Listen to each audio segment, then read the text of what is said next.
Karena kita pakai opsi kedua ya, dimana kita menyewa rumah saja dan uang DP rumah kita ini kita investasikan ke saham. Dan mungkin sisa dari kelebihan dari cicilan KPR, gimana itu cicilan KPR dikurangi biaya sewa, ini kita investasikan juga tiap bulannya ya. Karena ya cicilan KPR kan pasti lebih mahal dari biaya sewa kan. Jadi kita ada sisa uang di situ dari situ juga gitu ya.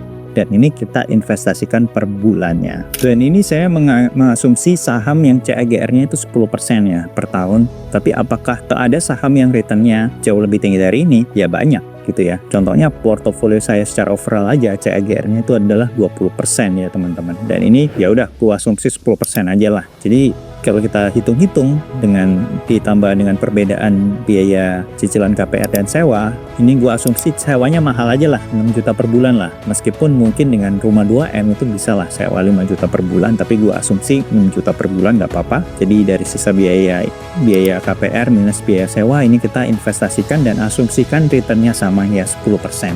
Dan uangnya ini di compounding dan selama 20 tahun nilainya akan menjadi 9,1 miliar.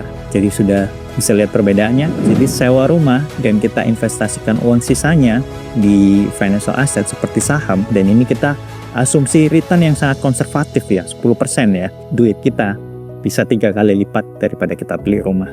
Ya, jadi the conclusion is very clear ya. Renting is king. Jadi nyewa rumah itu adalah opsi yang jauh lebih baik daripada membeli rumah. Dan ini semua data sudah mengarah ke sini. Pengalaman pribadi saya juga, di mana saya punya lebih dari 10 properti dan saya juga punya saham juga beberapa miliar ya. Itu semuanya sudah jelas. Jadi menyewa rumah is a better financial option. Gak ada debat di sini, kecuali memang kita asumsi bahwa diri teman-teman mungkin tidak mengerti saham sama sekali ya. Tidak mengerti saham sama sekali dan belum punya rumah sama sekali. Mungkin ya, itu gua mikir mungkin ya udah membeli rumah mungkin adalah opsi yang bisa jadi lebih bagus gitu ya. Kalau teman-teman tidak mengerti saham, tidak punya rumah sama sekali. Dan mungkin yang ketiganya adalah fakta di mana mungkin kita berada di property market yang lagi nge-boom, which is ya sekarang faktanya kita tidak ya, tapi kita nggak tahu ya, tiba-tiba mungkin 2-3 tahun lagi property market nge-boom lagi, which is very unlikely ya. Tapi ya di dunia ini kan tidak ada yang tidak mungkin. Tapi ya kalau